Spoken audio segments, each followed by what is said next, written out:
Hi, I'm Chris McBrien, a Gen-Xer, and the pop culture from my generation is awesome. And I'm Yancey Eaton, a Millennial, and the pop culture from my generation is dope. Episode 35, Blazing Saddles Movie Review.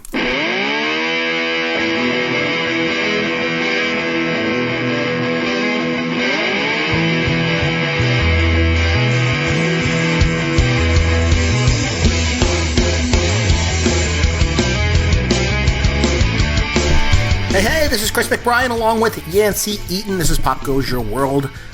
This is going to be a great show. Yancey, I can't even tell you. I'm so excited for this show. Before we get into that, I should mention, hey, if you want to get in touch with us out there, you can get a hold of us on Twitter at Yancey Eaton or at C McBrien. Just remember, McBrien is I-E-N. Or you can always head over to the website, popgoesyourworld.com. All our contact information's on there. You can reach out to us. So, like I say, Yancey, I'm very, very excited. But before we dive right into this week's show, anything going on in the world of pop for you? Kendrick Lamar's new album came out today, which is you enjoying it? Very, very good. Yes, I am enjoying it. He's kind of like my go-to rapper. Everybody kind of has like that one. I mean, I don't know if you still listen to rap music on the daily, Chris, but everybody kind of has like their little circle. I like the old school stuff. You know. Yeah. Well, I do too. Snoop and Biggie and that kind of stuff. So this has been pretty anticipated.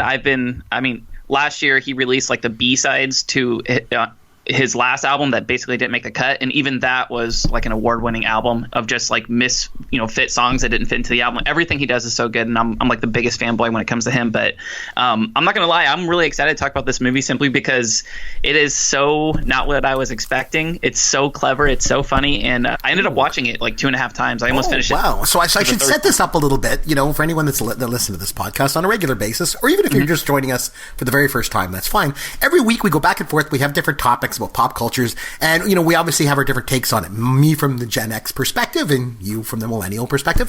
And so for the last couple months, really, I've been bugging you, saying you got to watch Blazing Saddles, man. It's a classic from Gen X, and all Gen Xers, we love this movie, and you got to watch it too. Oh yeah, I've never seen it. This that. So last week I issued the challenge that you had to watch Blazing Saddles and come to this show, and we're gonna break down the movie, and we're going to kind of review it from two different perspectives from our generation. So you obviously, I threw down the gauntlet and you took up the challenge very admirably, and you watched it. So according to what you're saying, it sounds like you enjoyed it. Is that fair to say?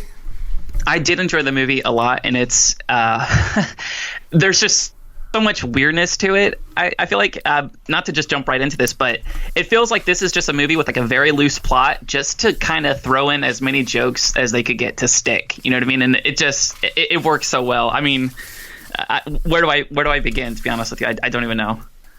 Well, let's just think about this for a second. Let me ask you some questions on it, okay? Because I've obviously seen this movie a lot of times. But by the way, I should set this up because before we came in to do this show, earlier in the week, I said to my wife, hey, you know what? This week I was able to convince Yancey to watch Blazing Saddles, and we're going to talk about it. And she's like, oh, well, yeah, and whatever. She's like, I've never seen that either. I'm like, oh, man, I tell you.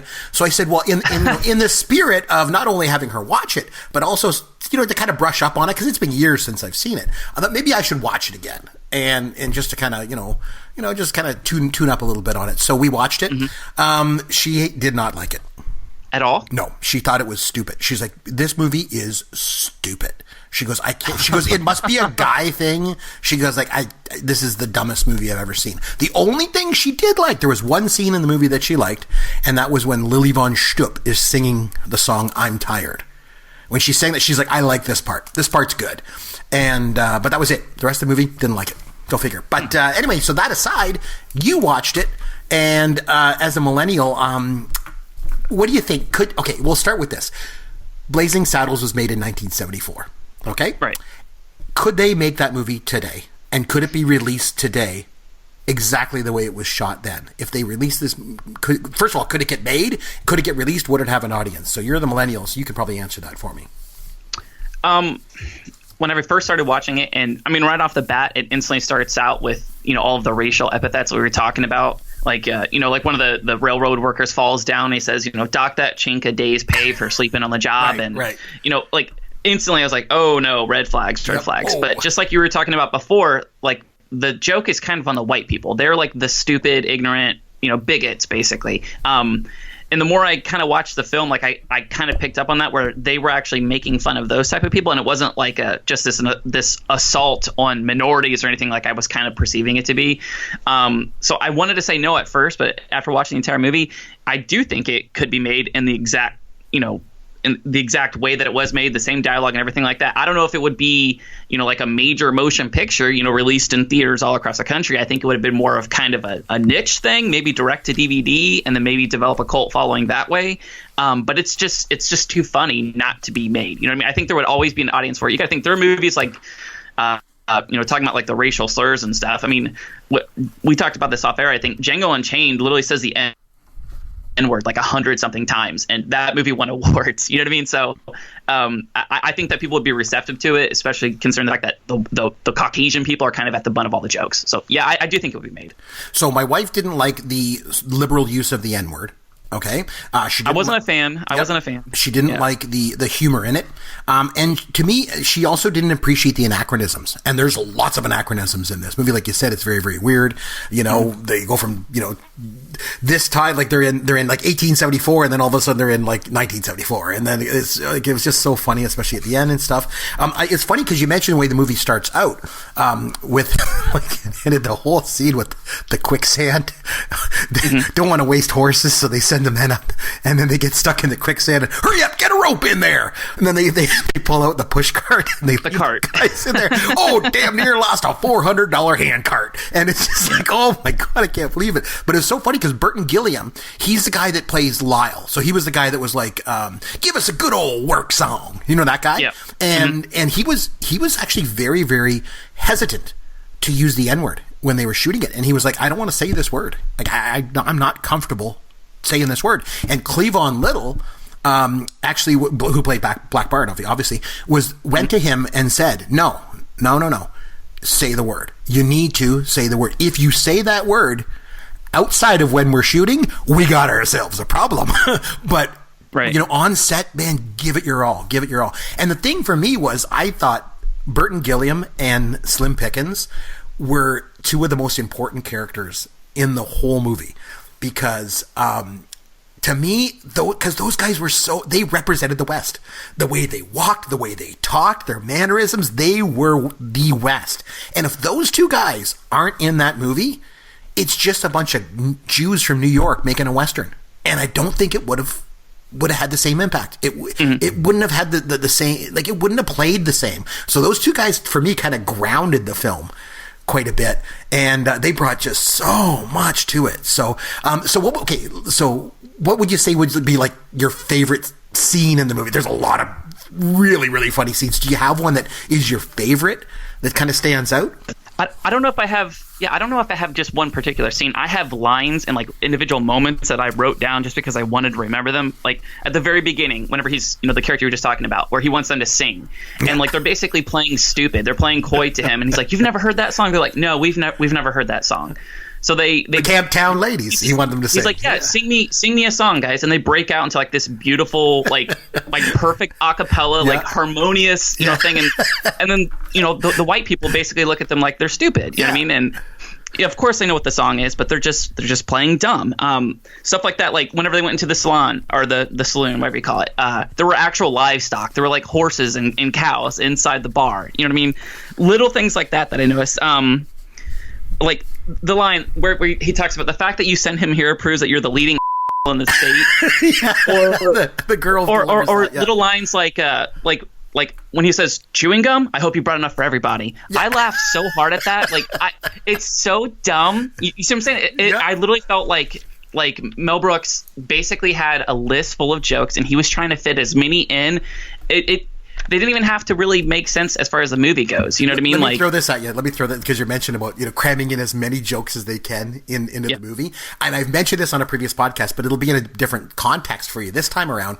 So the funniest joke of the whole movie didn't even make it into the movie. The censors wouldn't allow it. So the scene when Hedley Lamar sends Lily Von Sturm. It's Hedley. Yeah, it's Hedley. It's Hedley, not Hetty. And then of course it's 1874. So, you could sue her. And the funny thing is that Heddy Lamar actually sued them over that movie. just so you know. She sued them, and then Mel Brooks was like, it's Hedy Lamarr. Just pay her off. It's just, they paid her off, right? But anyway, that's neither here nor there. So the scene when Lily Von Shtupp goes to seduce Black Bart, and she's with him alone, and the lights go off, and they're obviously, getting ready to go at it. And she says, is it true what they say about you people being gifted? And you hear zip. And she's like, oh, it's true. It's true. And that's the end of the scene. But there was another line, and Black Bart says, I hate to break it to you, lady, but you're sucking on my arm. And they cut it out of the movie. And Mel Brooks is like, seriously, you're going to let us do all this stuff in this movie, but you're making to cut that part out? Ben, that did not make it. That was on the cutting room floor. But one of the funny, but you're right, they just crammed jokes in and stuff. What do you think about? It's kind of the look of the movie. And the reason why I'm asking that is because, like I say, I went back and watched it, just a couple days ago. And the thing that struck me about it was, and I never really noticed this before, it was how theatrical that it looked. Okay, so what I mean by that is, like, the way that a lot of the scenes are staged and shot and lit, it's like live theater. Like, there's one or two cameras, and everybody's kind of, set up, and like in that scene when I just mentioned, when Lily Von Shtupp is trying to seduce him, and then she runs over to the door and opens it, and that's when Hedley comes in, and he's like, "What's going on?" He tries to reach in and grab her, but the way that it's lit and stuff, I'm like, it's like watching live theater. And then where it really grabbed me was when they had Lily tied up. Remember, I don't know if you remember the scene, and Hedley was there with Slim Pickens, and they're like, and he slaps her and stuff like that, and then they go walking away, and they're walking toward the camera. Slim Pickens and Harvey Korman are walking toward the camera, and they're talking, and at one point, Harvey Korman stops, and Slim Pickens takes a step ahead of him, and realize, you can see it in Slim Pickens' eyes, because they're all theatrically trained actors, right? Slim Pickens realizes that he's being upstaged. And he stops and takes a step back. And I was just like shocked. It was like watching live theater. So it struck me. I was like, man, this movie was very simply put together, simply made. It's just, like you said, it's there just as a construct to just cram jokes in and to just tell a story almost theatrically. So I'm just wondering, that was a long-winded way of saying, like, how did you feel about the look of the movie and the way it was shot? Because, like, to me, that kind of stuck in my mind watching it for the first time in a long time. It did feel like that, especially because most of the scenes were all, like you said, it literally looked like it fit onto one stage. You didn't have like these big, expansive, there was like the one scene with like the prairie schooners and stuff with the Indians, which Mel Brooks is also an Indian chief, which I found pretty comical. But they're darker than us. Yeah. So it showed like a panned out view, but most of them were very, very close. It was like one set, and like you said, it was one or two cameras. That part was really interesting, but it was weird to me because like this entire movie felt super self-aware.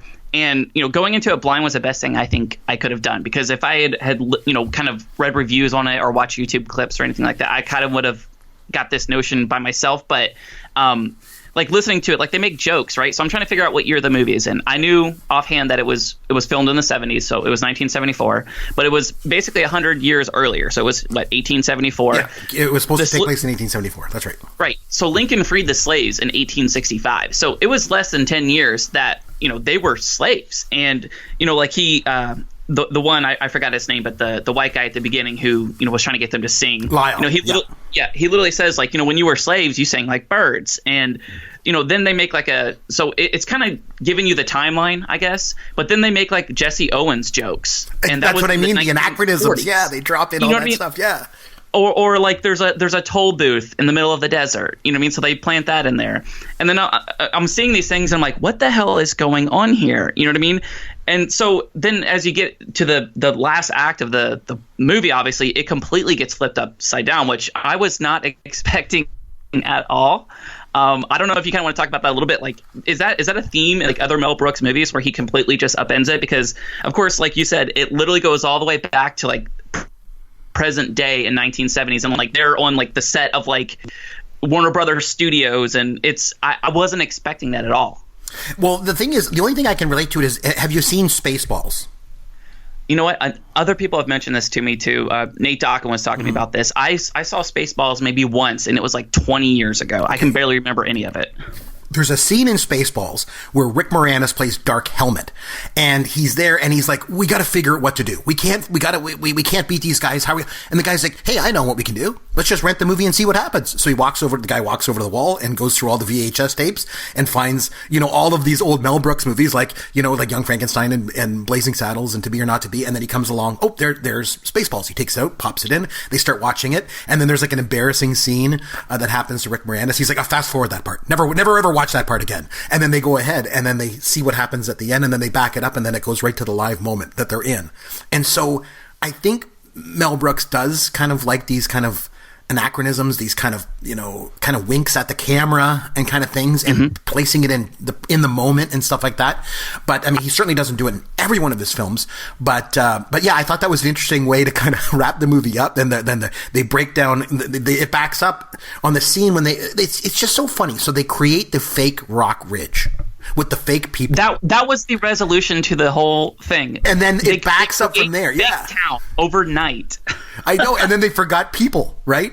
And then then once they create the fake town and everything's going on, then the camera pulls back and you realize they're on a backlot in Hollywood. And then it spills into the musical that Dom DeLuise is doing and they're all fighting and he's like, screw you, I work for Mel Brooks. And they're all fighting. It's just insanity. And then to top it all off, they ride away on the sunset and their horses and they stop and they jump into a limousine. And it's those anachronisms that are just so I don't know, it's just such a different way to kind of break that fourth wall in a way, that's very, very interesting. So I have a couple, so again, you have lots of different scenes I wanted to talk a little bit about the fart scene because I think things have changed a lot, obviously, since 1974 to today. But when that came out in 1974, that was the first time that people had ever broke wind in a movie. Like, really? It never happened. So Mel Brooks went to Burton Gilliam, Lyle, and said to him the day they were going to shoot that scene, he goes, get ready, because I'm going to make you famous today. And he was the first one, that farted, in that sequence. And then they all kind of went up and down and stuff. And think about it like this. So that movie played on television, right? TV back, would play movies, right? But it would be totally edited, obviously. And one of the scenes, I remember as a kid watching that on TV. And that scene, all of the fart noises were cut out of it. So the whole scene was silent. The guy comes walking, like you see them all eating the beans, drinking the coffee. So they're just sitting at the campfire? Well, but the one guy lifts his leg and the other ones start moving up and down. It looks like they're doing a choreographed ballet. They're all moving up and down and all this all around, but there's no sound. Because it was so offensive that they could never put that on TV. That was considered an extremely offensive scene. One of the most famous scenes of the movie was the fart scene. But I'm just wondering, so today, if that movie was made today, would it still be considered to be as offensive? I don't think so, because now the limits have been pushed, right?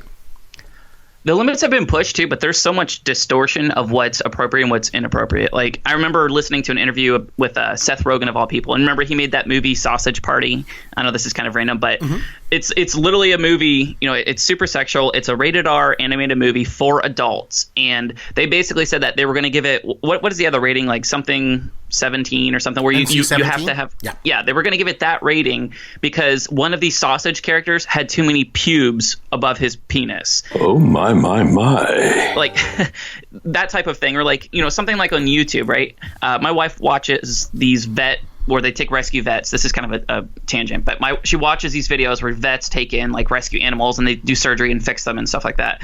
They have to blur out like surgery being done to like a dog's leg, but you can literally Google live births and you can watch a woman like squatting in a river giving natural birth. You know what I mean? I'm not saying one is right and one is wrong, but there's so much politicism that's involved with what's censored and what's not.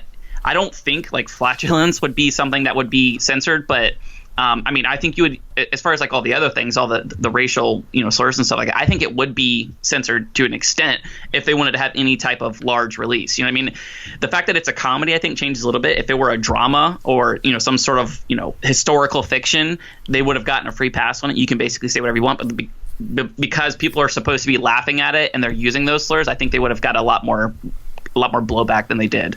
I'd like to put the movie in perspective a little bit for you because, as you know, I love all the like behind the scenes trivia and stuff. That's always kind of my thing. So a couple of casting decisions were made when they were making this movie. Originally, Cleavon Little's character, Black Bart, the lead character, was supposed to be played by Richard Pryor. So Richard Pryor actually co-wrote the movie, okay? But he was supposed to play that part. And one of the biggest problems that they had was in 1974, Richard Pryor was still relatively unknown. He didn't become like a bigger movie star until like later, toward the end of the decade, but really into the 80s. And, at the time, he was just a stand-up comic who was known for his foul mouth, and he was quite angry. He brought a lot of anger to the stage, right? And he's, by the way, Yancey, if you've never seen Richard Pryor do stand-up, you got to go back and watch it. Watch, on the Hollywood Strip or something like that. Like oh man, he was something else. He was phenomenal. But anyway, so at the time, he was pretty much just a stand-up comic with a foul mouth. And the problem is that they were so worried, the producers of the film, because obviously, even in 1974, when you make a movie, it costs a lot of money. Like you're investing a big chunk of change and a lot of time and people's effort to do it.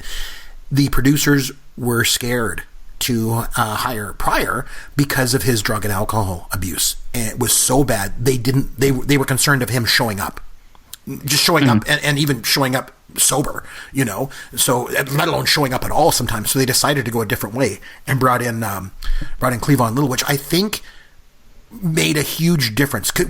So do you know a little bit about Richard Pryor? Are you familiar with him in any way at all?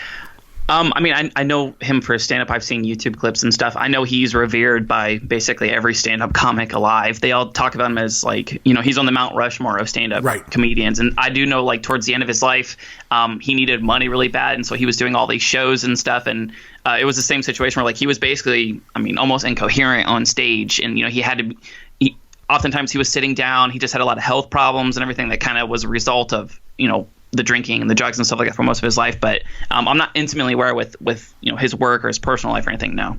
Well, so the thing is, like I say, he was kind of an angry kind of guy. Remember when we did back in episode 3 when we did Saturday Night Live, and we were talking about our favorite sketches, and I mentioned one when Richard Pryor was on Saturday Night Live in the very first season, and he did a sketch with Chevy Chase, and it was about word association. So what it was Chevy Chase was interviewing Richard Pryor for a job. And he said, instead of doing a regular interview, I'd like to do a word association game with you. I'm going to throw a word at you, and you just say the first thing that comes to your mind. And they start, doing words back and forth, and then the words start to get a little bit kind of racially charged, and it kind of goes, but Richard Pryor is quite angry throughout that scene, like the way it's played, and it works perfectly for the scene. Like it's just a great sketch. But the thing is the reason I bring it up is because if you think of Richard Pryor in this role, I think the movie would have flopped because you cannot cut off that anger. It's there under the surface with Richard Pryor, and the whole reason that this movie works is that the people that are saying the N-word and the racists in it are morons, and Black Bart is such a likable, nice guy that it plays that you're like, you sympathize with him, and you're like, how could these people do this, and that's where the heart of the movie is for me. And I think if Richard Pryor played that role, that wouldn't have worked, and the movie would have really, really, really tanked. Do you agree with that in any way? Again, knowing Pryor for a little bit, I agree. I think he just did such a perfect job that it's weird because I didn't grow up with the film. I don't have like this huge emotional attachment like you do. But it would be weird already just seeing somebody else play it because he does do it so well. And just as an aside, like how great did it feel like towards the end whenever he says, what was it? He's like, you watch that boy redneck? He basically calls him like a redneck. So yeah. I would have liked to have seen more of that kind of like pushing back and, almost like defiant type of attitude more earlier in the film. But I guess that's one knock on it. Let me ask you a question, though. As far as, like, criticisms go, can you be objective about this? And can you say, like, is there anything about this film that you wish they had done differently or that you don't like about it? Oh, that's tough because, it's right up there at the top of my comedies of all time. What could they have done differently? You know what? It's so funny. If you strip this movie down and if you take away all the naughty bits, and I know there's quite a few of them in there, but you remove that stuff, this movie would have been perfect for kids. Like, really, it would be, because it's just so goofy and silly with the farting and everything else. Like that scene when they go out in the desert and there's nothing for miles. they created the diversion by putting up that toll booth. Again, a toll booth in 1874 with a big arm on it. It says 10 cents. Oh, man, somebody's got to go back and get a load of dimes. Like, it's just so outrageous that it would be something like, you know, again, you take away the swear words in those situations. I think kids would like it. So I think... I don't think there's too much of it that I don't like. I mean, like, it's easy just to say the gratuitous use of the N-word in it is a little off-putting. I will say that. But when you take it in the context of what it is, and it's used as a vehicle to show you that the people that are using that word are the morons. And Black Bart is a great guy.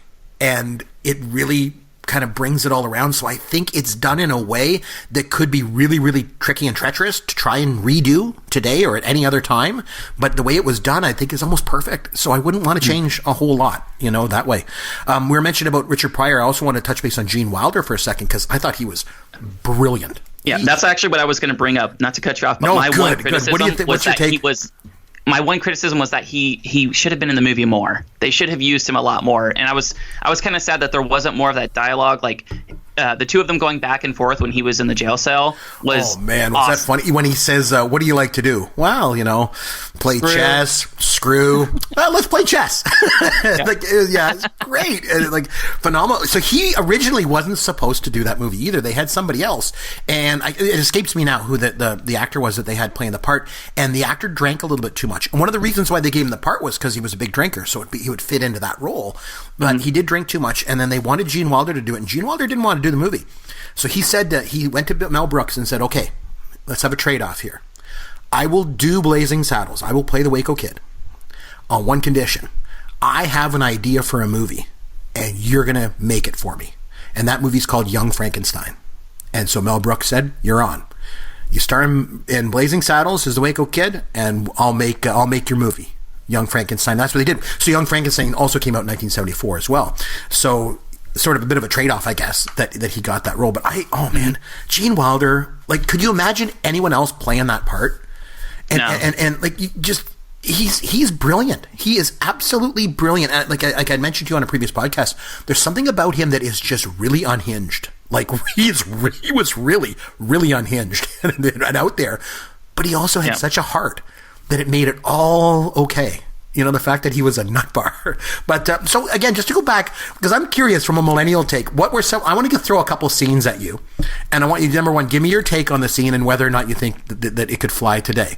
So remember when all the guys are lined up and Hedley Lamar is going to hire them to go out and try and round up the town, and there's the two guys that are dressed as the Klan, and Waco Kid is behind the rock and says, "Hey boys, look what I got!" And he pulls out Black Bart, and Black Bart says, "Hey, where are all the white women at?" What's your take on that? White women at? Yeah.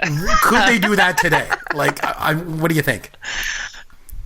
I mean, yeah, I think so. It's gosh, I laugh so hard though. But that's like, it's basically just flying in the face of all those racial stereotypes that people always make. You know what I mean? Like, people who are still racist today, like, that's one of the main things that you'll hear from them is that, oh, they're taking our white women. You know what I mean? Like, it's seen as offensive by, people down south. Like, if a white, woman is with a black guy, like, so for them to say that and put that in the movie back in the 70s, I think that's, I mean, it's pretty dodgy. Like, it's, I mean, what type of blowback did they get from stuff like that and those types of comments? Was there any type of like negative, feedback from this movie at all, or was it generally accepted as being, like, was there outcry? Was there backlash? Was there theaters banning the movie at all? No, I don't think that there was a whole lot of that going on at the time. And the thing is, I mean, the 70s and 80s were a pretty racist time, to put it bluntly. And but I will say that the movie didn't test very well with the studio when it first did. Like, they had a test screening. Nobody laughed. They didn't like it, and it wasn't until they showed it to like a blue collar audience that the audience loved it, and the studio was like, okay, we're going to release this movie, because the studio heads didn't get it, they didn't like it, but like I say, the blue collar people did for whatever reason. Whether they maybe part of it was they related to some of the racist stuff that was going on, you know what I mean, or maybe they related to the other side of it, saying, hey, that's not right, but for whatever reason, it did capture, audiences for the most part, and it was quite a hit. When I mentioned before my wife's favorite part with Lily Von Shtupp when she's singing "I'm Tired," Madeline Kahn was nominated for a Best Supporting Actress Oscar for this movie. Did you know that? I did not. Yeah, she was nominated for an Oscar. Can you believe that? Like, when you think of it, like, that's almost unheard of for a comedy to be nominated for an acting award. But so another one that I thought that was interesting was, I think, just the entire opening scene with the whole thing of, like, don't send up horses, send up those men, and then when they send up the men and then they get caught in the quicksand, they save the push cart and they leave the guys there. Like, that whole, I can't imagine that being a film today. Like, even though it takes place in the 1800s, like, I just not in a comedy, because like you mentioned Django Unchained, and yeah, that one went there for sure, but it went there in obviously an over the top kind of way, right? Right. But not as to make this. Can you imagine pitching this to the studio? Hey, I've got an idea for a movie. The government wants to put a railroad through a town out in the Wild West, but the people there live there, so they got to try and get them out of town. So what could be the most offensive thing to get them to move town? Let's send them a black sheriff. We'll send a black guy out there, and they hate him and they're racist toward him. And then, all this happens. The studio goes, oh, and by the way, I forgot to mention, it's a comedy. Like, what? Like, yeah, it's designed to make people laugh at it too. Like, unbelievable that this actually happened. But, and then, like, there's another scene when they're talking about when Slim Pickens is talking to Hedley Lamarr, and he says, I know, we can pull a number 6 on him. Do you remember that part? We'll pull a number 6 on him. That's where we go riding into town, roping and a whooping everything within an inch of his life. And he's like, and the women folk? Nope. And then he says a line that I can't not repeat. Like, I can imagine that being in a movie today, and like, they're not being like a picket, a line around the theater. I don't know. Is it just me? Like, or what's the case? Like, they couldn't do it, right? I don't think so. Not in the same scope. Like I said, this would have to be some sort of underground, crowdfunded, independently financed, like a pet project from somebody that completely funds it by themselves. But I don't think a major company could have picked this up. The blowback would have just been so extreme. You know what I mean? Like, Netflix right now, Netflix is getting all this heat because of the Dave Chappelle stand-up specials that they bought, right? They're fantastic. I laughed at them, but there are some things that seem like really, progressive, backwards progressive, basically. Like, he kind of goes at transgender people and, women's rights and stuff like that. But, it still got made. You see what I'm saying? It still got made, and it was a comedy, and people laugh at it and stuff. Sometimes I think stand-up comedy kind of gets like a free pass with a lot of stuff, but it's curious to see how much blowback like these stand-up comics do get. But I keep saying the same thing over and over again, but for a major company like this to put something out like that, where they're just using the N-word gratuitously and all these different things and laughing about it, and I don't know, man. I don't know that this movie would exist if it weren't made in the 70s. So for years now, Yancey, that we've known each other, and especially on this podcast for like the last 8 months or 9 months, I've been telling you got to watch Blazing Saddles. Mm-hmm. You gotta watch it. So you've watched it. I've always said it's in, my top, 1 or 2 favorite comedies of all time. How does it stack up for you now that you've seen it? You've actually witnessed it. You said you watched it twice. How does it rank overall in the pantheon of comedy films for you? I would probably, it gets ranked. It's going to be charted. Like, if I had to give out, comedic recommendations and stuff to family members or my wife or something. We do top 5 lists every week, and so I'm not saying to like immediately slap it into there, but I mean, just because we're always doing lists on this show as a regular kind of bit that we do, like would it crack your top 5 comedies of all time, do you think?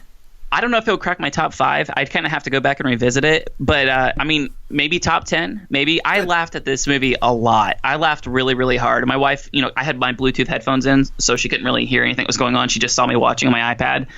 And she was just looking at me like just completely befuddled. She's like, why are you laughing so hard? And it's really hard to explain why. I'm like, there's a toll booth in the middle of the desert. And she's like, I don't get it. I feel like this movie would be one of those films where a large swath of the population would not laugh at it at all. You know what I mean? They just go around it. Well, that's the whole funny part. They're so stupid that they can't. They got to go back and get times. Out of curiosity, when you watched it the second time, did she watch it with you or no? No, she did not. Okay, I was just curious what her take was on it, because like my wife said, it must be a guy thing. but guys must like this movie because it's dumb. So I just wonder if she saw it, and I was just wondering if it was the same take. But so it might crack your top 10. Yeah, I think so. So it's that good. So are you glad that you finally watched it though? After all this time? I am glad. It's kind of embarrassing. Like, this is another, really, popular movie. I had 2 or 3 different people reach out to me either on like Twitter or DMs or texting me and basically giving me like, threats. Like, if you don't like this movie, I really don't know if I can be your friend. Like, it's absolutely hilarious. And it did hold up. Honestly, Chris, it held up. It was super funny. It was not at all what I expected, especially, the last act of the film. That was not what I was expecting at all. But really, really, really solid movie. And it's one of those things. If it were on TV, if it's on like cable in the middle of the day, I would just be watching it. You know what I mean? Well, as you know, Mel Brooks went to Broadway and did a Broadway version of The Producers, which was a film of his, and it was a huge smash on Broadway. He's been approached numerous times to try and take Blazing Saddles to the stage. As I pointed it out on watching it again recently, it's extremely theatrical in the way that it's already done, so I think converting it to the stage would not be hard. I don't know if he will. He said he's been approached about adapting the story for the stage. I don't know whether or not he's actually going to do it. There could obviously be some pitfalls along the way with doing it. I don't know, so who knows? Maybe we'll see it converted into a Broadway show at sometime. So overall, I wanted to say thank you, Yancey. Thank you for taking the time to watch one of my favorite comedies of all time. I'm going to hit you with some more too. But, I did say, all transparency, I said, if you watch this movie and come back and we'll review it together and we'll get our takes on it, then I would let you throw a movie at me. So here's your chance, because, we always go back and forth. Oh, you've never seen this. You've never seen that. Here's your chance. You got to challenge me. Is there any movie that you would like to challenge me to watch from your generation, and then we can come back, like especially one that is profoundly important to you in some way, or to your generation? Let me know what it is. I will watch it. Next week we'll come back and review it. How about that? Does that sound like a deal? Let's do it. Okay, yep, so what would the movie be if I could give you any movie at all? So I thought about this for a little bit, and there was a bunch of different movies that I could go with, but I kind of wanted to go with one that was a little bit off the beaten path, kind of like Blazing Saddles. Well, maybe Blazing Saddles is a lot bigger than I am giving it credit for. But for me, I went with like a sci-fi route. So we could talk about a little sci-fi film. This one came out in 2009. It's called District 9. And it takes a completely different spin on like the whole alien sci-fi movie genre that you're used to. It's not like, these aliens are coming to Earth and they're going to destroy it, or, the uncertainty and everybody's scared and it's, Armageddon now basically with aliens. It's a completely different take on the genre. It's a fantastic thriller indie film, and I really, really think you're going to like it. So that's what I want you to watch. I will watch District 9, and we will come back next week and we will review it together, and then I will throw another one at you. How's that? Let's do it. All right. And I don't know if I'm going to do a comedy or a drama. Maybe it'll be one that we've already talked about on the show. I don't know. I'll think of something, but I think that's a great idea. So I'll watch District 9 and I'll come back and we'll review this, and we'll see if, because you obviously really like District 9, obviously, if you're picking this movie. So you think it's wonderful. We'll have to see if I have the same, the same take on it. So, thanks a lot for finally watching Blazing Saddles. At the very least, now, Yancey, you can go on to Twitter and mention to all these people that, hey, you've seen it and you actually liked it. So that's a good thing, right? Mm-hmm. So. I'm slowly starting to like check off these movies that is incredibly embarrassing that I haven't seen them. So here's another one. Well, there you go. And that's why I can say maybe I'll throw a drama at you or something like that next time, because I want to make sure that you're well-rounded. And most importantly, I like the comedies. Like I got to say, like, I'm a fan. I remember my university roommates, especially John, my buddy, he used to always say, man, you are the king of the classic comedy. Like those McBrien classic comedies. Like there's a bunch of them I like Stripes, and like Trading Places and all those kind of movies from the 80s, Ghostbusters, all those kind of movies that I just love so much. Spies Like Us, a lot of John Landis stuff in there. And so I might pull a couple of those out, but I might get you some drama as well. But anyway, again, thanks a lot for doing this. As always, I just love getting together with you on Friday nights and talking. It was nice talking about one of my favorite comedies of all time. Anyway, I guess that's it. We'll wrap things up and we'll come back next week and we'll do a review of District 9. Until then, for Yancey Eaton, this is Chris McBrien saying thanks for listening to Pop Goes Your World, the pop culture podcast for the generations. Thank you for listening to the Pop Goes Your World podcast.